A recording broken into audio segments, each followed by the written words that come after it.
Second Amendment, a well-regulated militia being necessary to the security of a free state. The right of the people to keep and bear arms shall not be infringed. On June 26, 2008, the Supreme Court of the United States of America passed down its decision on the case District of Columbia versus Heller. The following is a recording of Georgia Carry President Ed Stone, Georgia Carry Vice President John Monroe, and Georgia Carry member Doug King discussing the facts of the decision. All right, we're here to discuss a Heller case, which was released this morning. We've all read it, but nobody's put it to very careful study, so don't hold us responsible for anything a week from now. But essentially, the holding in Heller is that there is an individual right to keep and to bear arms. And the opinion looks at this a little differently than some other arguments that have been made. And I think one thing that stands out is that the court declares this right of self-defense, which it calls inherent in the Second Amendment. And inherent means that it's essential to the character of the right. And so Scalia is not, in this majority opinion, concentrating so much on the other arguments that have been proposed, such as resistance to tyranny, or I've heard it called the insurrectionist theory, but on this natural right, and he calls it a natural right, of self-defense, particularly in the home. And I just want to say by way of background that this isn't going to change a whole lot in Georgia as of today, because the laws that were struck down are not the type of laws that we have here in Georgia, but hopefully it'll offer some stepping stones. And we have questions that were presented. We're going to answer those, but I'd like to turn to John right now and ask him to address perhaps what some of those stepping stones might be now that he's had a chance to read the opinion. Well, one thing that comes to mind is, even though the case was specifically about keeping an arm in one's home, the majority opinion does make it a point of identifying two separate rights, to keep and to bear, and defines that bear means to carry. So it's pretty clear that the court is also declaring, even though it wasn't part of this particular case, that the Second Amendment guarantees a right to carry an arm. Well, let's talk about that for a second, because a lot of us didn't expect that, because it wasn't part of the question they put out, was it? I don't think that it was, no. And what about carry outside the home? Why isn't that part of this holding? Well, this particular case was about Dick Heller, who wanted to have an operating handgun in his home, and the DC ordinance, first of all, requires registration of guns, but secondly, prohibits registration of handguns, and then also requires separately a license to keep a gun. So he wasn't able to get to register his gun because it was a handgun, and he also wasn't able to get a license. This particular case, as brought to the court, was only about the right to keep in one's home, and it didn't have anything to do with carrying. But they've addressed the right of carry inside the home. Justice Scalia says that there is a right to carry inside the home, correct? Yeah, but the general rule, or he gives quite a bit of history on the Second Amendment and concludes that the amendment guarantees a right to carry. In this case, it's applied only to carrying in one's home, but there's really no reason to believe that that's the extent of the holding, and that it doesn't guarantee a right to carry outside of one's home. Well, in fact, there's a great deal of dicta in this case, and I think some of it does address, or at least signals, some guidance that the court has on how they might rule in the future on those questions. I guess we can turn to those when we get to some of the questions that are contained in it. But what sort of stepping stones then do you foresee in cases in Georgia and perhaps in other, well, let's start with the more obvious examples like Chicago, or perhaps the city of New York, or states like Hawaii. What's that, Doug? San Francisco. Or San Francisco. I don't know the law in San Francisco. They just passed last year a referendum that banned handguns, which California said was preempted, but Yeah, I think it was preempted under state law, Right. But they did have an ordinance banning Are they, possessing handguns, I think. are they still enforcing it? They're not enforcing it. Yeah, I'll say that the mayor of Chicago seemed on the verge of civil disobedience. Did you see his interview? No, I didn't see him. Okay, he was up there fuming and basically said, "Who's going to sue for this?" And you know, I think there were probably people lining up. I don't think I'll have to sue. wait for long to find out the answer to that. But he seemed to clearly indicate that the city of Chicago is not going to step back from any of its laws pertaining to firearms. Well, their first line of defense will be that the Second Amendment doesn't apply to the states or its subdivisions like the city of Chicago, which was not part of the Heller case, so the court didn't reach it. But the majority opinion did note that the existing Supreme Court precedent is that the Second Amendment doesn't apply to the states. So presumably, if someone were to sue the city of Chicago, as an example, presumably they would lose in district court, would also lose at the Seventh Circuit, and the case would have to go to the Supreme Court because the circuit courts are not allowed to infer that the Supreme Court intended to overrule its precedent by a subsequent case that doesn't explicitly overrule. So the case would have to go to the Supreme Court for the Supreme Court to rule that the Second Amendment does apply to the states. Stephen, do you have a microphone on? I don't. Okay. I didn't know how far we wanted to get into some of that, but I'll just be honest. I think the cases that were cited, which are Cruikshank, which I think is very important here in Georgia because the Georgia Supreme Court cited the Cruikshank in 2006 to state that the Second Amendment does not apply to the state of Georgia. That was Georgia's Supreme Court.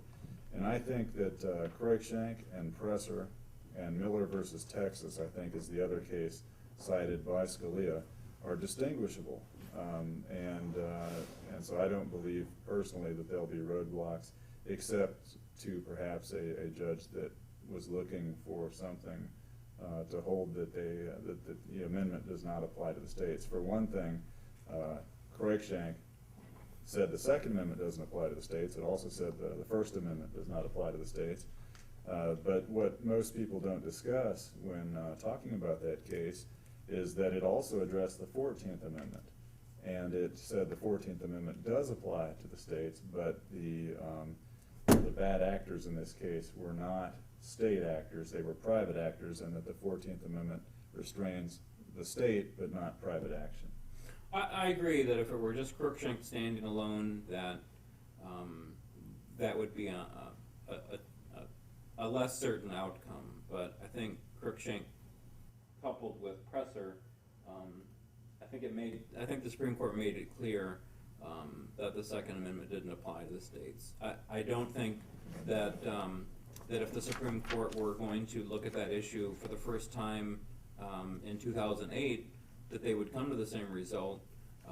But I think that the circuit courts, any of the circuit courts, would be very hesitant to essentially to infer that the Supreme Court in Heller or in some other case intended to overrule Presser when they didn't do it explicitly. Well, go ahead.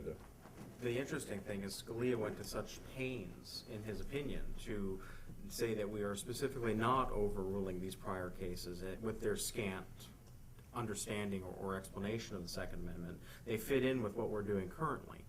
The main point he was trying to make is that these cases did not go far enough to lay out history, foundation, and the realities of the Second Amendment. They were just a limited holding, like we have a limited holding here in Heller. But now we have a limited holding that goes into the broader applications of what the Second Amendment means.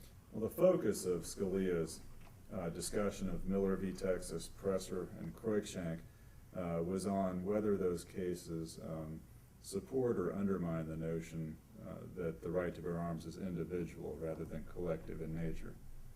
But I think he gave us enough of a clue. For example, Presser, I don't think, or at least I think Justice Scalia signaled that what that case said wasn't so much that the Second Amendment didn't prohibit the state, the Second Amendment wasn't active against the state relating to the right to keep and bear arms, but rather he was saying the Second Amendment was no limitation upon the state in passing laws relating to groups of armed men parading in the street. And I'm quoting at this point from page 48 of the majority opinion, where he states that the case does not refute the individual rights interpretation, but he also points out no one is supporting that interpretation, or no one is supporting the individual rights interpretation, has contended that states may not ban such groups.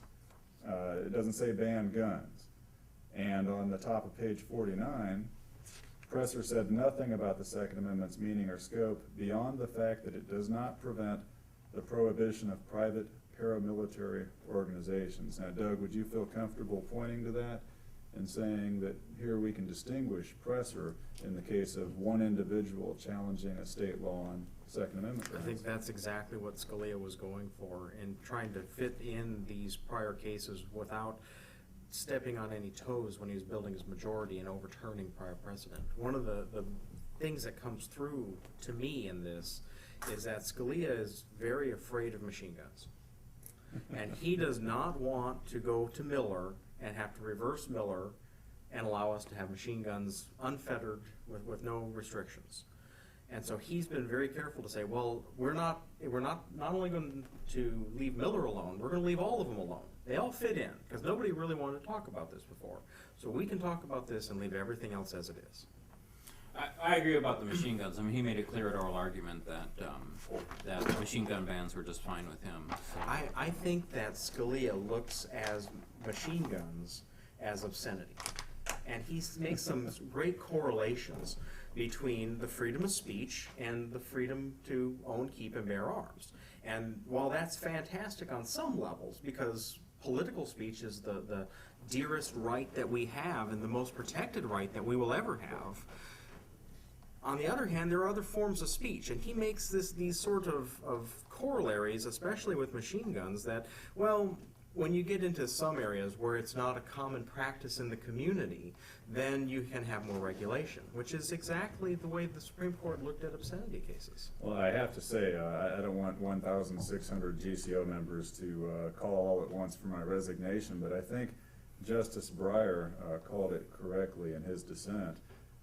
In talking about the reasoning that Justice Scalia uses to say, for example, handguns are this protected item because they are a popular weapon that Americans choose for defense, and machine guns are not all that popular. And many of us will point out, well, when you start banning them in 1986 and the price goes to $20,000 for a select fire rifle, and they're heavily regulated, of course that's probably not going to be someone's first choice for a first purchase for a firearm. Well, not to mention the fact that they were effectively banned for a large portion of the population for 70 years because they couldn't afford the $200 transfer tax. We forget how much $200 was in the 1930s. That was a large amount. I think it's roughly equivalent to 16 grand in today's dollars. Let me quote from Justice Breyer, because I think he gets it correct here. I'm not implying that he had anything else correct, but he quotes this description of handguns. He says, "This definition conveniently excludes machine guns, but permits handguns, which the majority describes as, quote, the most popular weapon chosen by Americans for self-defense in the home." And he asks the question, but what sense does this approach make? According to the majority's reasoning, if Congress and the states lift restrictions on the possession and use of machine guns, keep your fingers crossed, and the people buy machine guns to protect their homes, the court will have to reverse course and find that the Second Amendment does, in fact, protect the individual self-defense related right to possess a machine gun. And then he asks a hypothetical about some new weapon and whether Congress should act to ban it immediately, because the act of that regulation will mean that they can regulate it because it's not popular, because people don't buy it because it's banned. In what other context of a fundamental right do we talk about popularity of that right? How many times have you had someone come up to you and say, well, you know, newspapers are just not popular anymore, so we can regulate them more heavily now. They don't have the same rights to freedom of speech. Well, it'd be like banning a laser printer because when they first came out, dot matrix printers were the popular thing to use, and since that's what most people were using to disseminate their written word, they didn't need to have laser printers, so let's just ban them.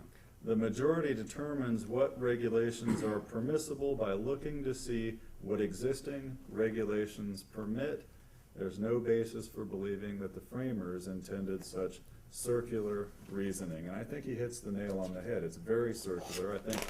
I think the real explanation is that Justice Scalia just doesn't like machine guns. He likes hunting type weapons. Well, I think that's right, and if you give any meaning at all to Miller, the U.S. v. Miller case, that it has something to do with the prevalence of use or practicality of use as a military weapon, it's kind of hard to refute that automatic weapons or what's defined as a machine gun by federal law wouldn't fit into that.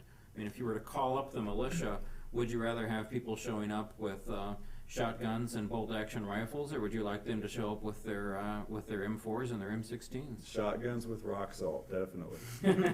Doug, why don't you comment on what about semi-automatic weapons? The sort of rifle that has been defined as an assault weapon, not an assault rifle, an assault weapon, a semi-automatic military look-alike, the evil black rifle. The AR-15s of the world. The problem with the majority opinion is it seems to hang these out to dry with everything else. I would agree with that. There is a wonderful phrase in there, and I don't have it at my fingertips, where they start talking about M16s and similar. And it appears that as long as you have some commonly accepted form of self-defense, that we can regulate or in other words, ban those types of weapons, which may be a more popular view with some larger lobbying groups, but I would hope that we understand that every gun has its place. Well, that quote is on page 55 of the majority opinion, and he's asking the question, he assumes that they can ban M16 rifles and asking the question. I saw one of the questions we received was sort of implying from a GCO member that he wanted to hear about M16 rifles because he saw Justice Scalia mention M16 rifles. And unfortunately, he mentioned them in the context of banning them.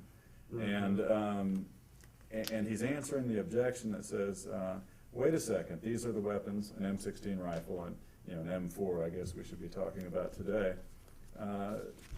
That's the sort of rifle that would be useful, as John was discussing, for militia duty. Isn't that what you'd want people to show up with during a time of emergency? But as Scalia has framed his argument, it's not about the militia anymore. It's about a pure right of self-defense. The prefatory clause of a well-regulated militia has been just sloughed off. Well, some of us have a machine gun at home, so I think it's interesting to note what he asks here is, the scope of the right is that these people are expected to show up bringing the sorts of lawful weapons they possessed at home. Lawful weapons. Aren't we back to the circular reasoning here? Very much so.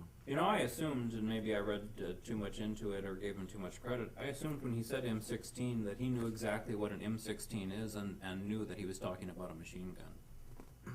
Well, he may very well be, but he says and the like. That's what's I took that to mean and other machine guns. Maybe that's not what he meant, but that's what I read from that. And some of our military members are going to point out here that at the bottom of the page where he says no amount of small arms would be useful against modern day bombers and tanks. Well, recoilless rifle, they make those for tanks. And so certainly there are some small arms that a man could bear that would be useful in that situation. And the argument can easily be made that while we're fighting in Iraq, the insurgents are doing awfully well with small arms, holding back one of the most powerful militaries in the world. We haven't been strafed by bombers or tanks yet. Let's talk about, that's sort of, I think he's addressing the insurrectionist theory there, don't you believe? Yeah. I just wanted to talk about the structure of the opinion quickly, and I'll say that the structure of his argument, the order in which he presents it, the way the history is presented, I think follows or tracks two of the amicus briefs. One is CORE, the Congress on Racial Equality, and one is GeorgiaCarry.org's amicus brief. Two of the attorneys who were named on that are sitting here at the table. That's John Monroe and myself, and other people did contribute to that. Do we want to go ahead and name the people who contribute? I'm afraid Sure. to leave somebody out. But go ahead. Mike Minkus and Kelly Kennett were the other two who contributed to the brief. Now, Mike Minkus, you may remember, he's GCO's treasurer, and he wrote some of the articles on Georgia's history, and a lot of his work was incorporated into that brief. But there are a lot of things that appear to be taken from the GeorgiaCarry.org brief. Would you agree with that?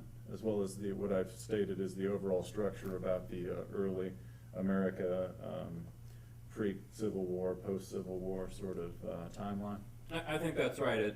That portion of the opinion seems to track, particularly the Georgia Carry brief. The core brief wasn't so much an historic lesson as the Georgia Carry brief was, and that portion of the majority opinion seems to be lapsing into that a bit. So I think it's fair to assume that at least that portion of the brief was inspired by Georgia Carry's brief.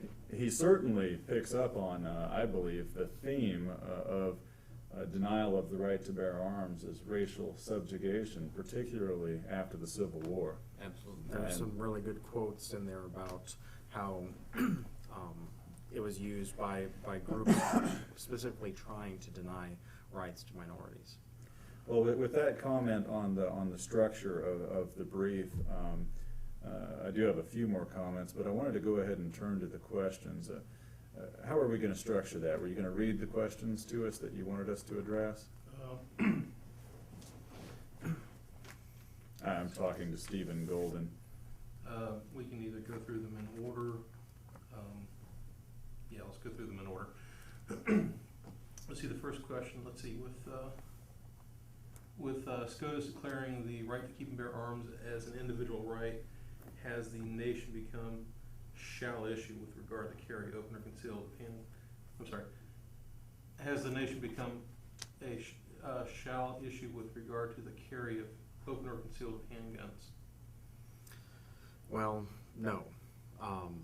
Just flat out, it doesn't, this decision does not address open carry specifically. It does address it in dicta. It makes it clear that when asked again, the court will probably say that there is some form of a right, but like they've been hinting at in some of the other points, it's a right that can be regulated like speech. Well, I'll agree with him in saying no, by itself this opinion doesn't do that, but I hinted earlier, and since I have the page in front of me, it's just coincidence that you happen to ask that question when I turn to that page. For those of you who are looking at the opinion, take a look at page 57. You might have to start at the bottom of 56, where Justice Scalia is addressing the standard of review. And by the way, let me just say quickly that the majority opinion does not adopt a standard of review, but the footnote at the bottom of page 56 clearly says that rational basis, the lowest standard of review, would be inappropriate at all to apply to any enumerated right within the Bill of Rights. So that will be, according to the Supreme Court, unacceptable when lower courts decide to put together some test. But they don't apply any standard beyond that. Rather, what they do is they look at the District of Columbia regulations and say, these are some of the most severe restrictions that the history of this country has ever experienced, and they'll fail no matter what level of review we apply, no matter what test.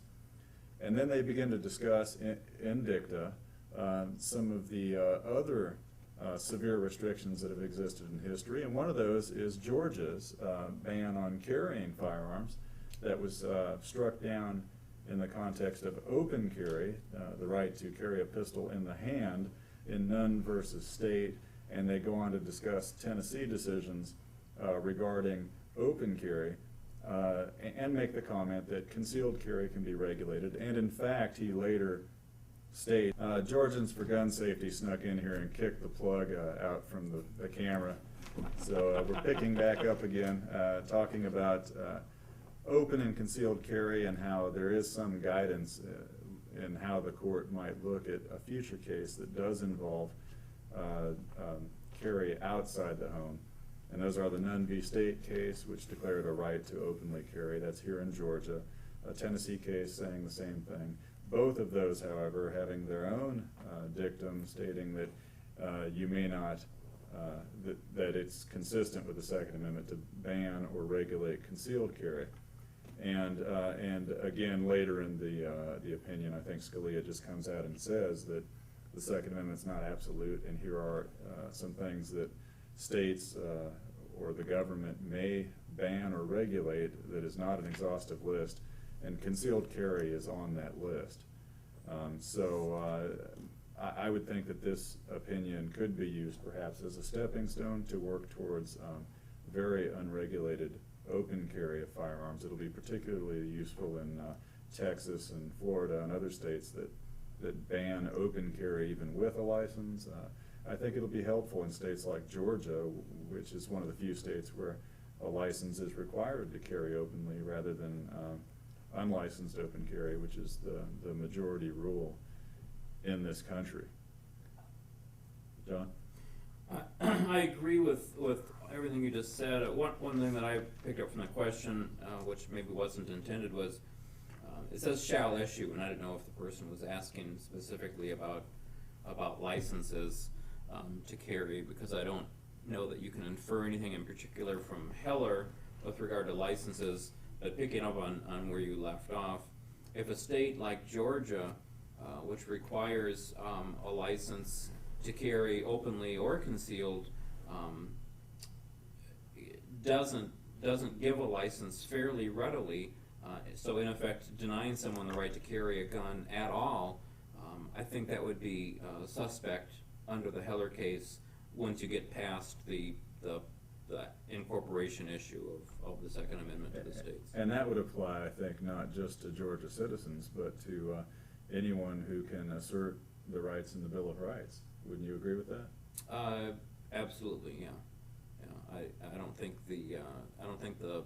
the state of citizenship or even the citizenship at all would be an issue for a plaintiff. I do want to tell a bit of a cautionary tale, and that is, Doug, I think one of your reactions when you said, no, is that there are a lot of steps to go before we can even get to some of these questions. I think we talked earlier about Cruikshank and Presser and the issue of whether the Second Amendment applies to state laws as opposed to acting only as a limitation upon Congress. That's a question that'll need to be decided now with a future case. I think it'll probably be decided in the affirmative, but at the same time, we may be looking at some cases in the meantime coming out of circuits like the Second Circuit up in New York, which I think will be very reluctant to hold that the Second Amendment limits the states. Don't you think that's the case? I agree. As we I don't think they'll be reluctant at all. They'll quickly say that it doesn't. But sorry, Doug. Especially if Judge Weinstein gets his hands on that case. We're looking at this case in particular as opposed to what's going to be happening in the next coming weeks, months, and years. This case was picked because it was a federal case, and it doesn't specifically deal with issues of selective incorporation of the Second Amendment. This is the most condensed down fact pattern that could be brought to the Supreme Court and given to them and said, we only have one question. The question is, do we have this right? And the court looked at that one question and came back with 60 some odd pages of dicta. So we have a feel for where the court wants to go and where they have told us we really don't want to go. So you might not want to ask these questions about machine guns next year. But the holding of the case is very narrow, that in a federal district you have a right to possess a firearm in your home. And let's just address the laws that were struck down very quickly, so that because these were the only questions presented, and that is that the statute that the District of Columbia had that said you cannot register a firearm, and that's been in place for 32 years, was unconstitutional because it keeps you from registering the firearm. And the relief that was requested was, please let me register this firearm. Registration wasn't challenged. I've already seen some of the usual suspects, the Brady Coalition, people like that, commenting that this case upheld registration. And it did nothing of the kind. This case did not address the issue of registration other than to say that the relief Dick Heller was requesting was their refusal to permit me to register the firearm keeps me from having the firearm. Therefore, I want the court to order them to permit me to register the firearm. So that's one issue. The second issue is the issue of the disassembled or functional firearm. And trigger lock. Or trigger lock, something that would keep the firearm from being useful right away. And the court basically, in looking at that, said that that wasn't permissible either, because this core or this sort of inherent natural right of self-defense wasn't served by having a gun that was not immediately available for that purpose, self-defense. And the third, what was the third law that was struck down? Was that the part where you couldn't actually get the registration? The registration was in two halves. First you had to register, and the second you couldn't register?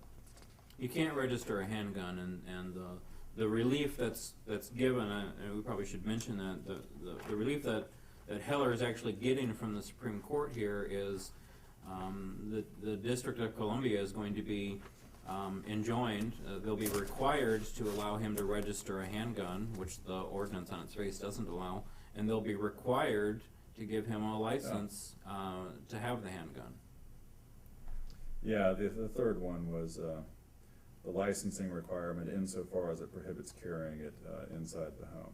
Right. And again, that's all Dick Heller was asking about. So the court didn't rule that regulating carry outside the home was okay. In fact, I think they gave a rather strong signal that only in certain limited areas would that be okay. They mentioned schools, government buildings, but that is not the relief Dick Heller was asking for. He was asking only for in the home, and so the court didn't go beyond that, and to the extent it did go beyond that, it's just merely giving some guidance for future cases, I think. And even there, the court didn't actually say it's okay to ban carry in schools and government buildings. It said this holding doesn't upset that.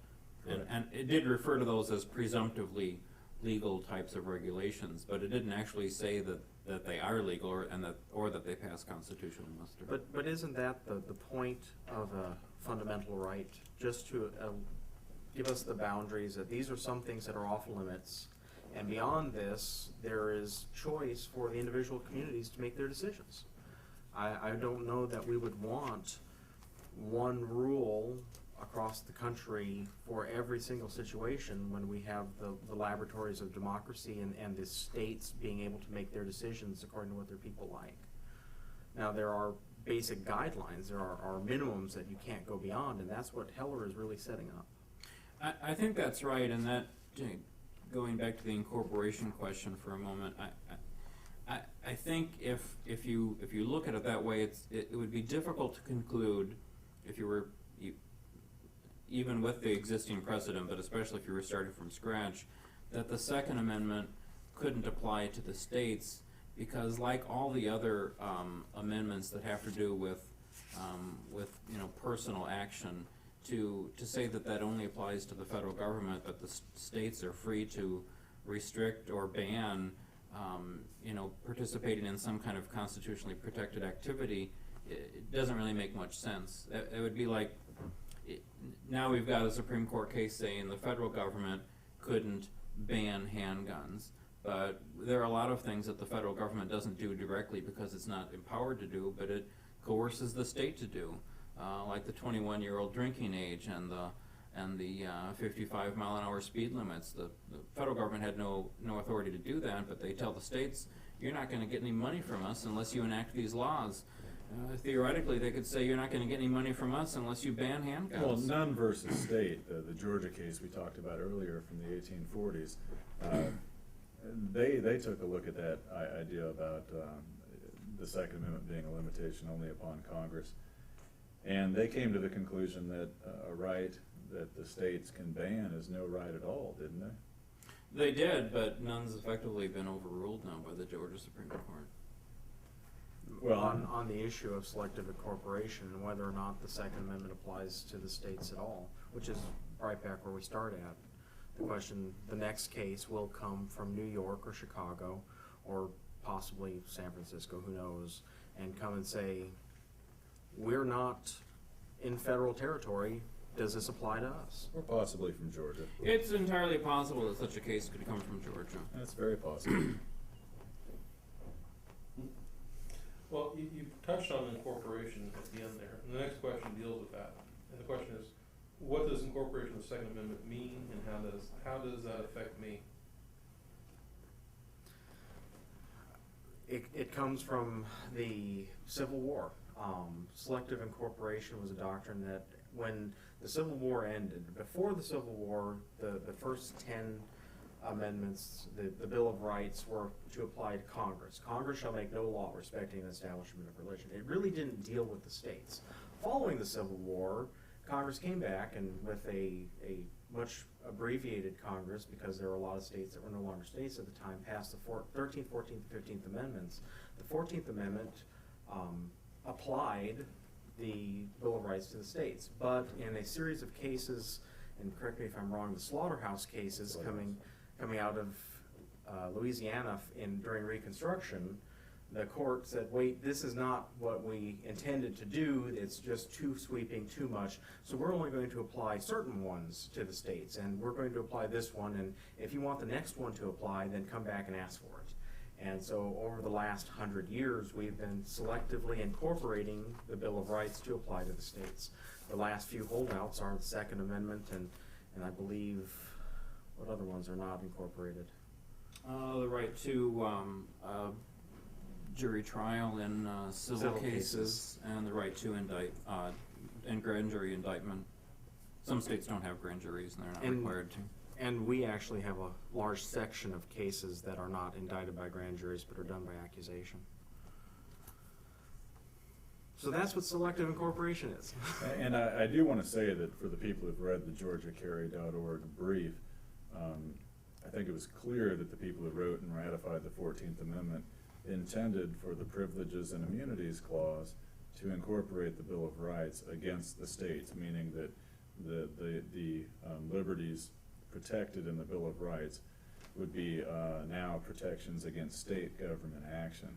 And the Supreme Court was being activist in gutting the Privileges and Immunities Clause, basically as a way to let southern states return to the way they were doing things previously. Separate but equal, or not quite. Almost. Sort of. All right. Next John, question. did you have anything to add? No. How long before the ruling takes effect? For example, Mayor D.C. was quoted today saying that the law is going to remain as is for the next 21 days. Is that true? Can they do this? John? I don't know if 21 days is exactly right, But but there's a period. but there's a period of time, and what's happened is we've got the opinion from the court today, but stuff happens behind the scenes that that won't make the newspaper. But at some point in the relatively near future, the court will issue what's called a mandate, which is basically they'll send an order that goes back to the D.C. Circuit saying, here's our opinion, and here's our order to you to follow the opinion. And then the D.C. And in turn. and then the D.C. Circuit gets that and says, okay. They go back to the district court and say, okay, here's our mandate. We order you to do this. And all that takes some time because there's paperwork and it's a little bit bureaucratic. So there's no magic number. 21 days is actually probably on the short period, actually. And the Supreme Court doesn't order any actual relief. That has to come from the district court where they first sued. So, before the court would order anything, it has to come back down to the district court. The Supreme Court and the D.C. Circuit aren't going to order the city of D.C. to do any particular act or to cease from doing any particular act. Right. So at some point in the future, actually, I imagine it would be more than 21 days, the district court will issue an injunction against the District of Columbia requiring them to let Dick Heller register his handgun and requiring them to give a license to Dick Heller. Now, that said, in the meantime, if the District of Columbia attempted to enforce either of those ordinances against someone, that would be kind of foolish. The Chicago mayor, Richard Daley, is going to have a little bit more time while somebody files a lawsuit and gets that one moving through the system, I think. Does this decision open any avenues to challenge the 1986 machine gun ban? I think not only does it not open those avenues, I think it forecloses some of them. The best we had came out of Stevens' dissent from machine guns. He beating his one beat drum. I think Breyer's dissent is the. Well, Stevens was all about military, and machine guns being military. That, I think, was our best avenue, is to say that we have two clauses here. They're both equal and they're both important. One is the right to own, keep, and bear arms. The other is the right to have military weapons. The court has given us this false dichotomy where it's either you can have them only if you're in the military, or you can have them for self-defense, but then you don't need military weapons, which with a different makeup of the court, you could have seen these two ideas coming together, as opposed to being diametrically opposed for some strange reason. Sorry, Doug, I was thinking of Breyer's reasoning that we pointed to earlier, where he was pointing out the hole in Justice Scalia's reasoning based on if you regulate this weapon, now it's not in common use because it's a federal felony if you don't comply with the right paperwork and pay the tax. And so you can regulate something into not being a right, which isn't very consistent with our understanding of constitutional rights. It would be like saying you didn't really have a right to criticize the president because of the Alien and Sedition Acts. Was the new idea. They were regulating that back in the 1700s, so we can regulate it. That reasoning is unsound and circular. I think you guys are right, but I've got a little bit different take on that. The machine gun ban is federal law, so there's no incorporation question there.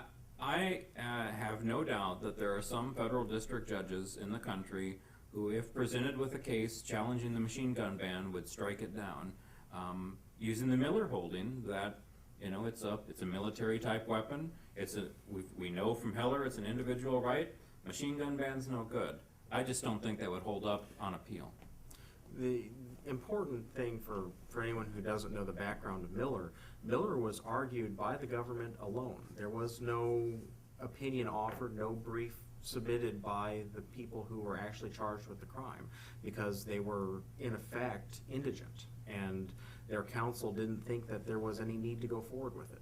And so the entire case was argued based on solely what the government said, and even in the opinion of Miller, the court said, based on no opposing arguments or no other evidence, we cannot find that a sawed-off shotgun could be used in a military manner. Well, not no other evidence. It was based on the absence of any evidence. There was no evidence presented by the government either. It was just arguments. I just want to give quickly the procedural history. Miller came up on appeal from an Arkansas district court where a motion to dismiss was made, and the judge granted the motion to dismiss. It's the whole opinion's about this long. He essentially says this act violates the right to keep and bear arms, dismissed. The government appeals, there are no arguments presented on the other side, and there's some language in Miller. One of the things is that this Scalia majority opinion characterizes Miller as saying certain weapons aren't useful in a militia context, and that is not what Miller held. Miller said, in the absence of any evidence that this weapon is useful in a military context, we cannot say, that's a quote, we cannot say, and it's not within judicial notice. And judicial notice is just when the court will take notice of something without any evidence being presented. So what they did is, I think, set up a test to send back to the district court to hear evidence on. And that test was that the weapon would be of the type in common use at the time, and that it would be any part of the ordinary military equipment. And I think that test would be easily satisfied in the case of an M4 rifle. But that is the test the court set up, and they said we didn't have any evidence to make that determination, therefore, quote, we cannot say. Would you disagree with that? No, that's exactly right, but, you know, in fairness to the, you know, to the defendants who, as Doug pointed out, didn't file any briefs, they probably wouldn't have known that was going to be a crucial issue. They could have introduced evidence of that, you know, at their trial. Well, they could have on remand, but one of them was dead before the Supreme Court issued its opinion by about 3 weeks. He was found, Frank Miller, in fact, I think was his name. I'm not sure it was remanded for a new trial. I mean, their conviction was affirmed. I think it was a done deal. But I think they could have introduced evidence of it at their trial. Layton pled guilty when the case came back, and Miller was dead. He had been shot 4 times, was found in a ditch with By a sawed-off shotgun. 38 sized holes in his body, and he had discharged 3 .45 caliber rounds from his own handgun. You see, he was a nasty individual. He was a part of a bank robbery ring. Well, Scalia declared him to be a crook. He is a crook. Today. He was not only a crook, he was a crook among crooks. He went and turned state's evidence on his bank robbery gang, and got Well, full there's no immunity. honor among thieves. And he received full immunity and was released. And in fact, I think he had great reason to fear for his life and carry the sawed-off shotgun, actually. But yes, he was definitely not somebody to be respected by the law-abiding or the non-law-abiding. But the evidence was never presented when the case was remanded either. There were no convictions to uphold because the case had been dismissed. When the case came back, Layton, the only still alive defendant in that case, pled guilty, so the evidence was never submitted. He was sentenced, and the case was over.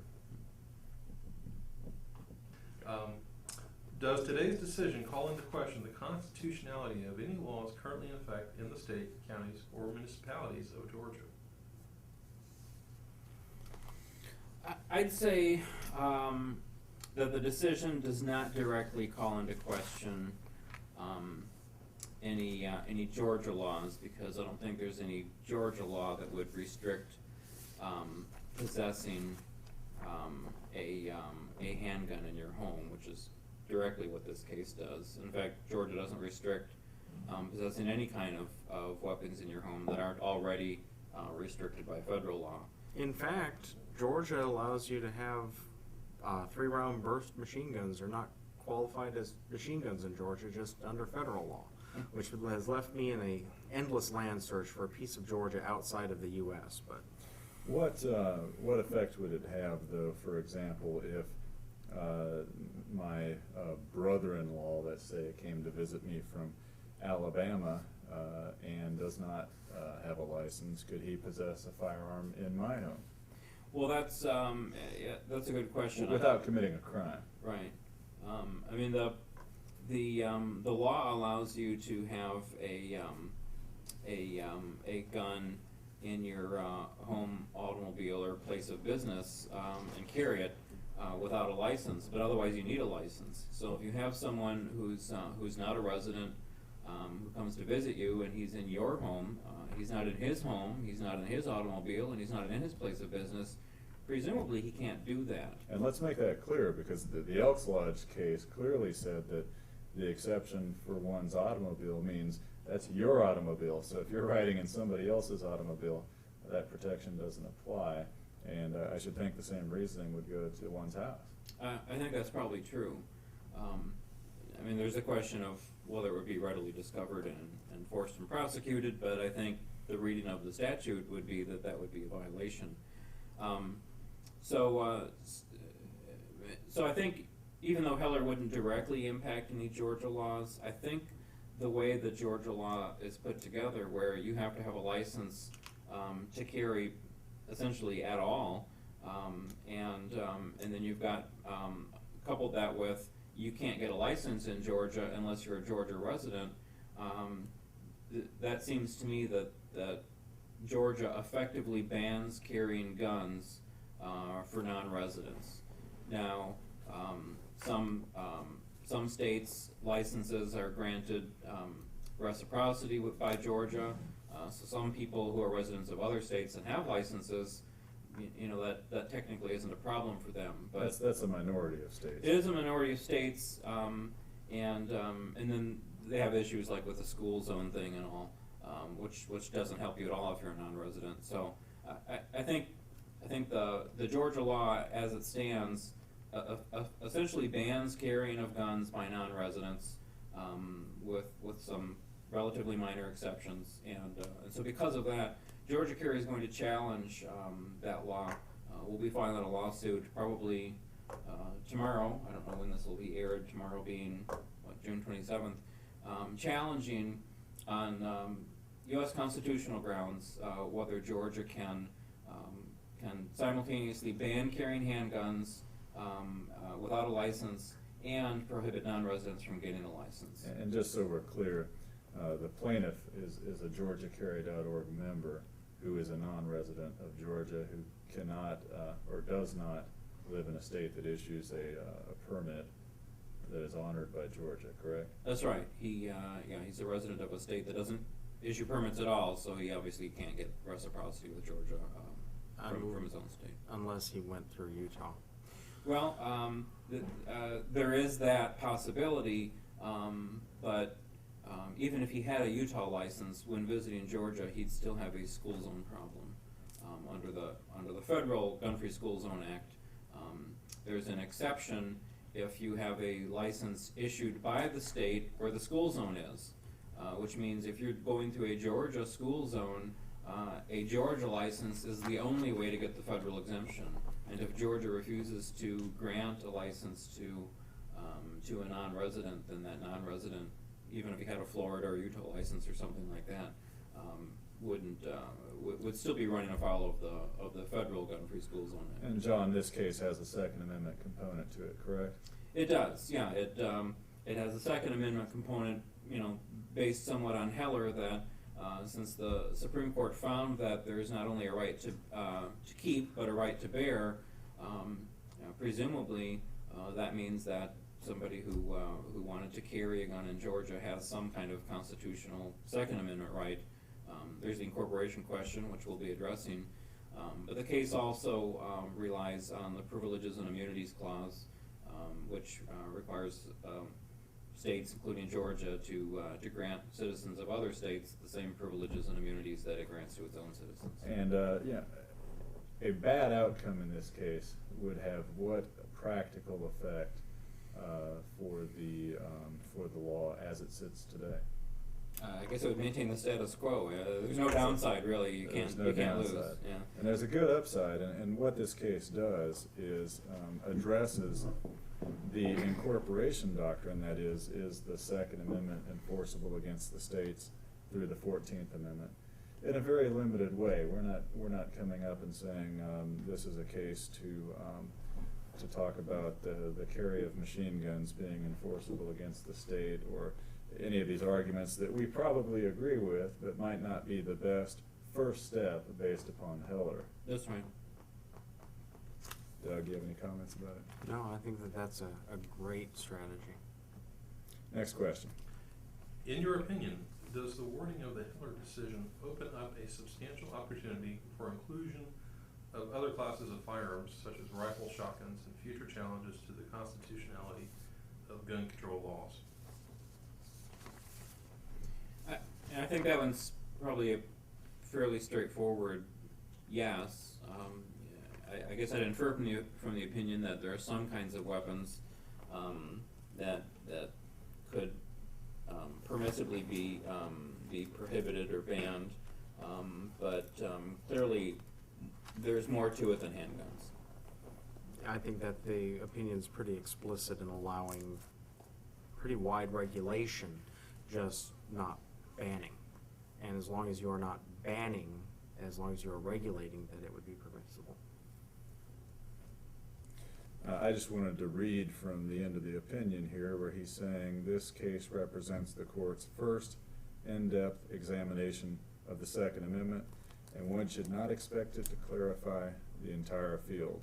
And he's looking for historical justifications for the exceptions we've mentioned, if and when those exceptions come before us. So it definitely contemplates further cases relating to some of the questions that this case did not resolve, and this holding itself is extremely limited based upon the facts and the arguments that were presented by Dick Heller.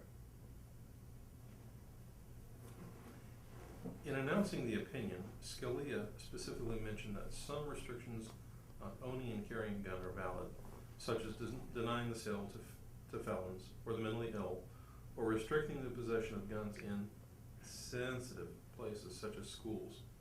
Does this mean that firearms can never be allowed on college campuses or have any effect on states that currently allow carry, such as Utah?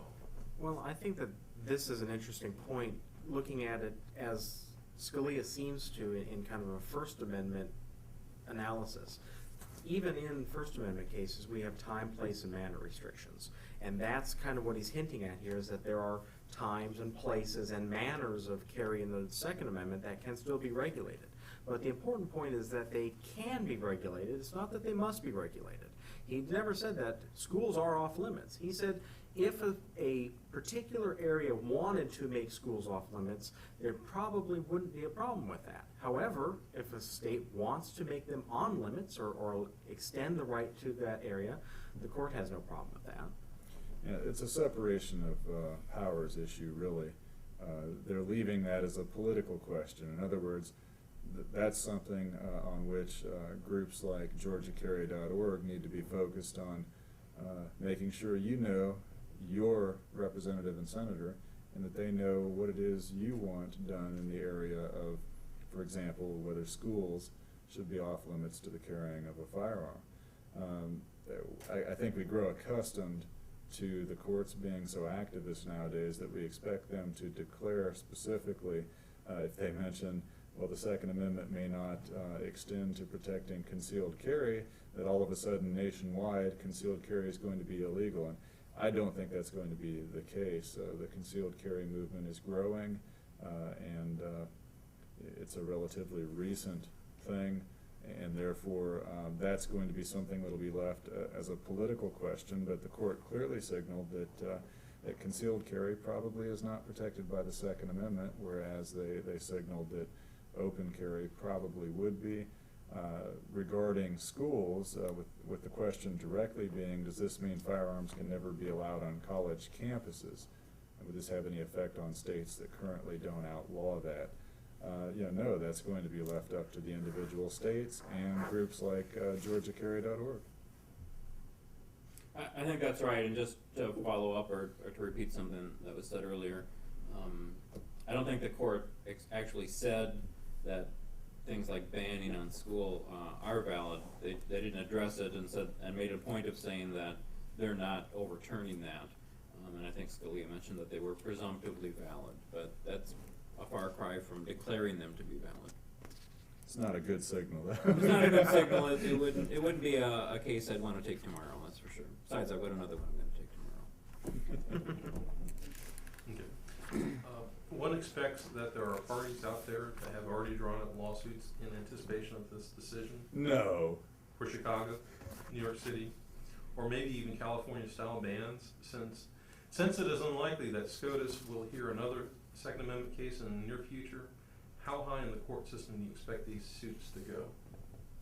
I don't think I agree with the premise.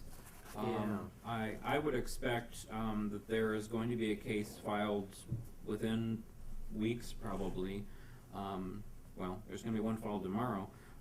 That's going to have a Second Amendment component to it, and there's no reason to believe that one or several of those cases won't make it to the Supreme Court fairly soon.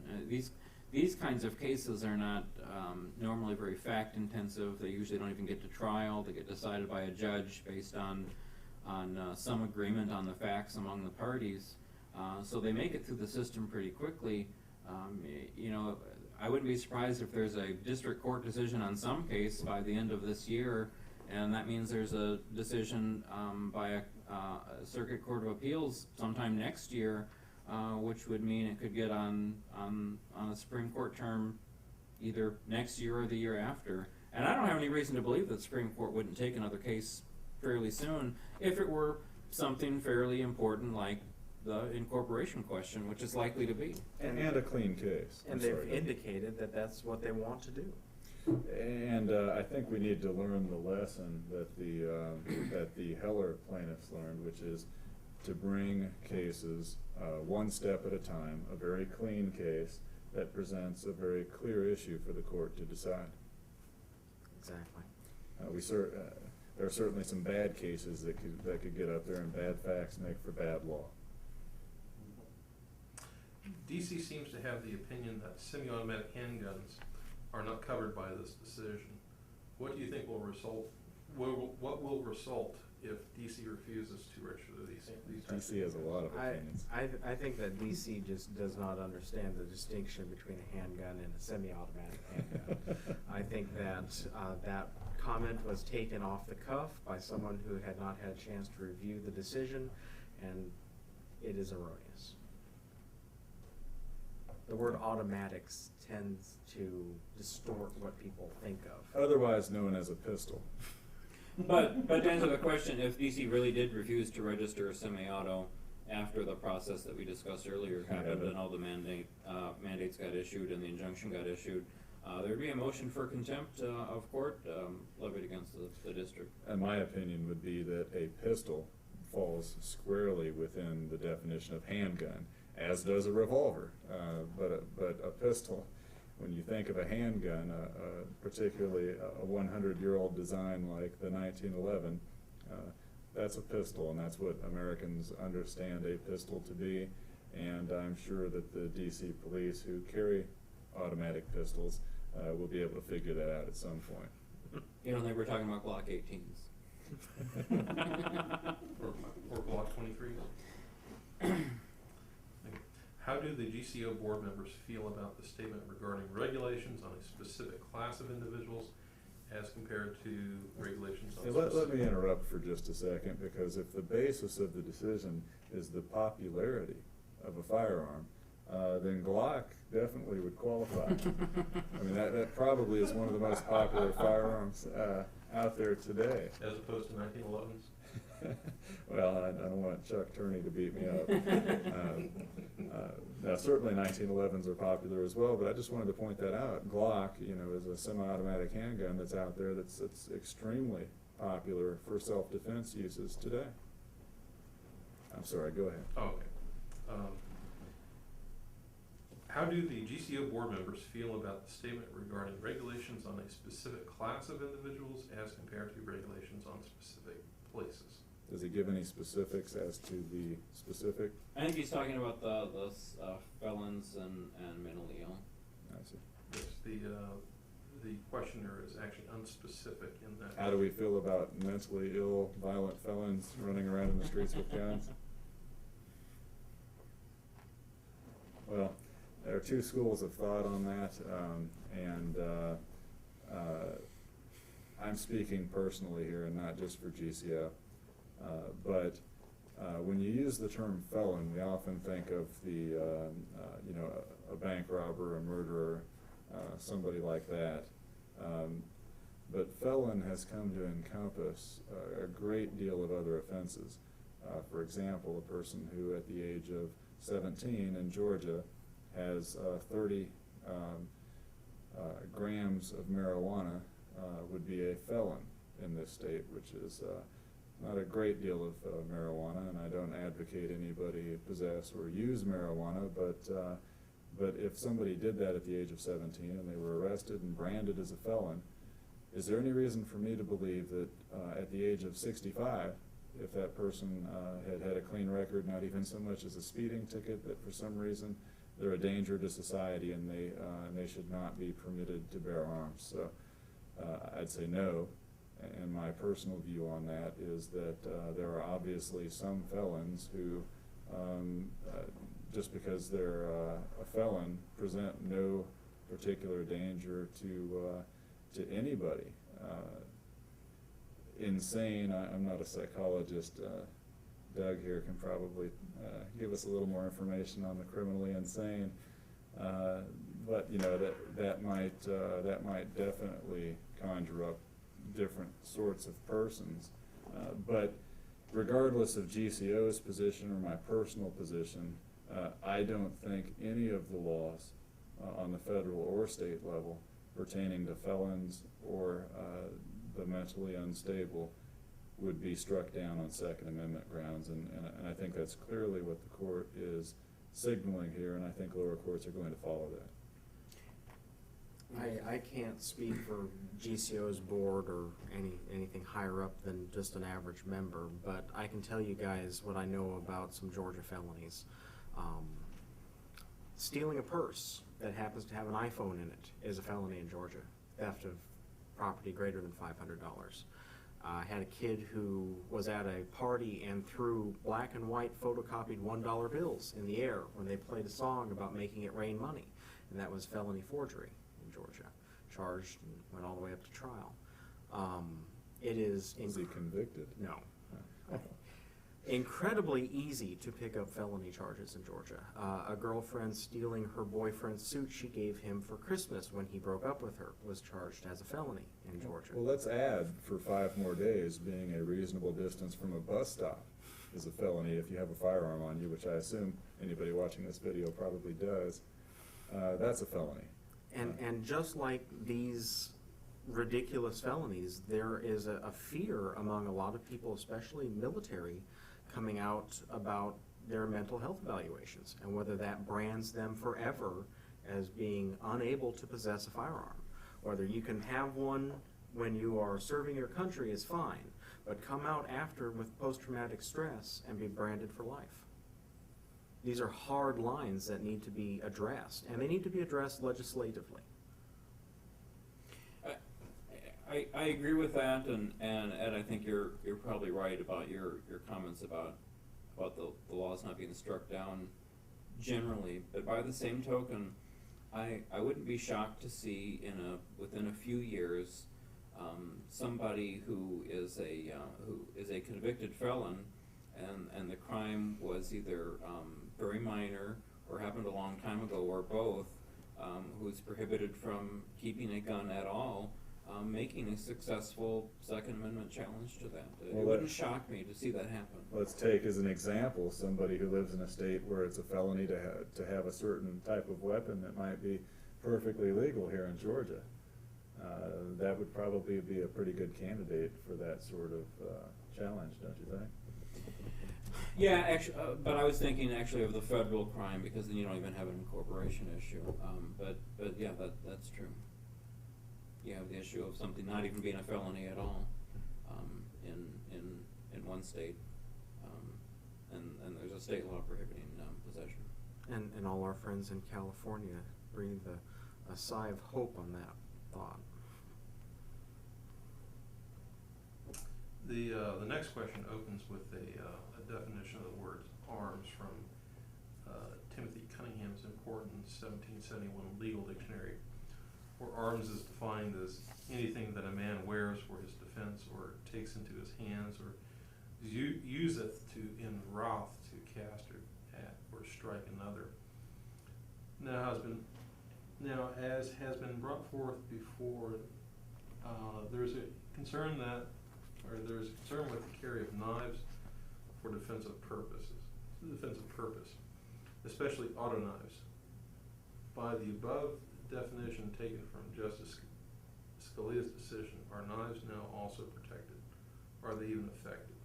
Well, yeah, it's interesting because we've been sitting here talking about how this case has no effect on Georgia, but we know that Georgia regulates quite heavily the carry of knives, particularly concealed carry, because there's no license available to permit one to carry concealed, and we have this definition, anything one useth in his hands, and if you were usething a knife in Georgia. To cast wrath at. And some people, I suppose, particularly around the Renaissance Festival, might wish to fall upon someone with the sword and smite them mightily so that they give up the ghost. But I do think this decision affects that, because the right to keep and bear arms, we frequently think of, I think it's almost subconscious to think firearms, but arms are definitely broader than that, and And I see a note over here. I'll let Doug King go ahead and read it. What's your note say there? Body armor? Body When armor. we're talking about arms, it's for offense or defense. Now, one thing that this question brought up in my mind is the narrow holding of Heller is for in the home. So we are not talking about carrying knives, but we're talking about possession of auto knives in the home and possession of body armor in the home. Well, I was talking about carry outside the home. I'm assuming some of these holdings are going to, in the future, be applied outside the home. And I hope that that is true. But actually, since you mentioned that, I guess there are some weapons that are illegal to possess in Georgia, aren't there? Like sword canes. Can you even possess that in your home? I think maybe you can't. I don't know, but I don't think auto knives are one of them. I don't know. Either. It's been some debate over that, and I keep asking people to show me, well, where's the law addressing this? And outside of carrying it concealed, I haven't found one yet. I've been given definitions that a lot of times don't fit outside of the school context or Yeah, something. I was- And school doesn't matter. It doesn't matter just about what it is. So I don't know how much effect that would have, but certainly this may have some effect at broadening Georgia's carry laws pertaining to carrying arms other than firearms, because the license now, and it's required whether you carrying openly or concealed, it does say it's a license to carry a pistol or revolver, and under the concealed statute, it's or other concealable firearm, which covers most of what Doug likes to carry around. Thank you, Ed. You can't really call those a pistol or revolver. But we do have the issue in Georgia where there's a very strong preemption statute over local regulation of firearms, but essentially no express preemption anyway of other kinds of weapons, and that might be an area where the Heller decision would help out. I am firmly of the opinion, however, that Georgia has occupied the field of arms regulation, including the carry of knives, and therefore it's implicitly preempted, but there's no case law to back that up. I think you're right, yeah. In fact, we had a report recently of someone who was arrested and charged with carrying a concealed knife while carrying a gun, and the officer said the gun wasn't a problem. Yeah, well, you have a license, don't you? Yeah, the gun's fine, but he was charged and booked into the jail on a possession of a knife charge. I think it was City of Atlanta. Yeah, it was an Atlanta charge, but... Go ahead, Doug. I heard Doug chomping at the bit here. I had that case in Canton last year with brass knuckles. So it does happen frequently. Valid license, valid firearm, can't carry this, go to jail. And everyone knows that a good revolver can easily be converted into a set of brass knuckles by opening the cylinder and wrapping your hand around it. Only if you use it while saying, "Take that." Okay, our last question, and this is actually verbose, and I'll have to boil it down, but it comes from a GCO member who is rather forward-thinking, because this is on the subject of future weapons. And he's wondering what kinds of future weapons will be protected, which will be banned. And he draws, he points out that there's a lot of weapons that were not in common use by the general civilian population, say 20 years ago. These are, say 20 years ago, the sort of shotguns you would use to defend your home were normal sporting or fielding shotguns, whereas nowadays, you can actually go down and get the latest, greatest black polymer tactical model. Because the Kinda color what of I the gun makes it much more deadly, of course. So, well, it also looks sexy at the range. But, so he gives a certain number of examples of future weapons that he's pondering, which are ceramic guns, electronic priming, caseless ammunition, electromagnetic propulsion guns that fire at amazingly high velocities, stun guns that use light, sound, or radiation. Can all these be banned since none of them are common today? Can the state of small arms be frozen in time at this level of development? the way legal machine guns for civilians were frozen in the time of, frozen in time around May of 1986. Well, I think that this opinion is problematic for that factual scenario. And that's part of Breyer's issue, isn't it? That's exactly Breyer's issue, and Breyer makes that very argument, and it's so problematic for me that I went on record supporting Justice Breyer in his arguments there. But certainly, and I just have to say I disagree with Justice Scalia on this. You can look back even to the late 1700s, and you have in the 18th century, you can look at historical documents where militia commanders are complaining because the farmers are showing up with what most of us would consider a better weapon than what the militia wanted. The militia wanted smooth bore muskets, and the reason was they didn't prize accuracy. They wanted uniformity and speed of loading, a higher rate of fire, more rounds per minute. A rifle took longer to load. And of course the rifle is what gave our militiamen such a reputation for long, accurate shots among the British. It became sort of legendary and inspired terror among their troops. But the militia commanders wanted a group of men to stand in a line in a field and just fire through the smoke at the other side in their general direction, and therefore the musket was something that would have been prized. But I find it informative that what the people were actually showing up with was a more technologically advanced weapon than the military arm of the day. And I think that consistent with the founders' thoughts would be that people could show up with a weapon that is more technologically advanced for militia duty because they have it at home, and the founders were dealing in a rather unrestricted market. Those of you who've read Clayton Kramer's book, Armed America, will see his examples about private citizens owning cannon and mortar and various other types of weapons, and General Gage's anger at private citizens trying to carry them outside the city of Boston after he ordered them to leave them behind. But I think that goes right to the heart of what the Second Amendment was about for the founders, and it shows in some ways how far Justice Scalia's opinion departs from what the people who wrote and ratified the Second Amendment had in mind. As a historical lesson, carrying on, the Army Ordnance Department fought tooth and nail against every innovation all the way up into the 1960s and 70s when things changed under McNamara. They did not want people armed with cartridges. They preferred the muzzle-loading weapons of the time because of the rate of fire difference. When private units would buy Sharps rifles and were Sharps shooters in the Civil War, they were frowned upon by the Ordnance Department.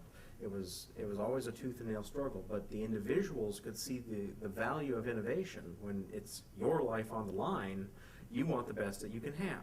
Well, you don't have to look back that far in history. Take the 50 caliber sniper rifles that the military now accepts as something they should be using for both anti-personnel and anti-equipment missions. Those weapons were developed by civilians who were using it for sport shooting. They weren't developed by the military. The 50 BMG round was developed by the military, of course, almost 100 years ago for use in a large machine gun. But it was civilians that took this and applied it to something else and made it better. And then the military saw the advantage in it and took it and started using it in the field. But under this majority holding that Scalia writes, a 50 caliber rifle falls squarely within the type of weapons that you could say are not in common use. I don't know very many people who own a 50 caliber rifle, and therefore it's not in common use, and therefore we can ban it. And I just think that is the wrong reasoning and the wrong conclusion to come to. I think that's right. I just add to one of the examples given were things like ceramic guns. I don't think there's any question but what the government would successfully overcome a challenge to guns who have a feature of being able to avoid detection from security devices. But again, that's I don't even see that as being something that'll be popular in the market. I could foresee caseless ammunition and various items like that as being something that would come to market. Of course, we'd have to get past the machine gun issue to begin with. Breaking the reloaders' hearts. But the short answer is, to answer the question, I think that this case is very problematic for future weapons. Although the intent of the opinion is not to freeze us to muzzle loading rifles and muskets, I think that what actually happens is we end up frozen at the year 1986. Well, that's all the questions we No have. more questions? Let me just state then, before we go off the record, that we're sitting in a room with 5 armed men and arguing, and nobody's been hurt. Actually, for the record, I'm unarmed, because somebody left some. We're going to have to kick him out of Georgia piece- Carry. Because somebody left some piece of legislation in the wall. We did what we could. 3 of us openly carrying, by the way, and Did you wait longer than 60 days to receive your Georgia firearms license? Have you been told that you can't carry a concealed firearm or that you can't carry it openly? Do you know what a public gathering is? If you are as confused about Georgia's firearms laws as are most judges and police officers, you should join GeorgiaCarry.org. GeorgiaCarry.org is Georgia's no-compromise voice for gun owners and is committed to the preservation and expansion of the rights of gun owners in Georgia.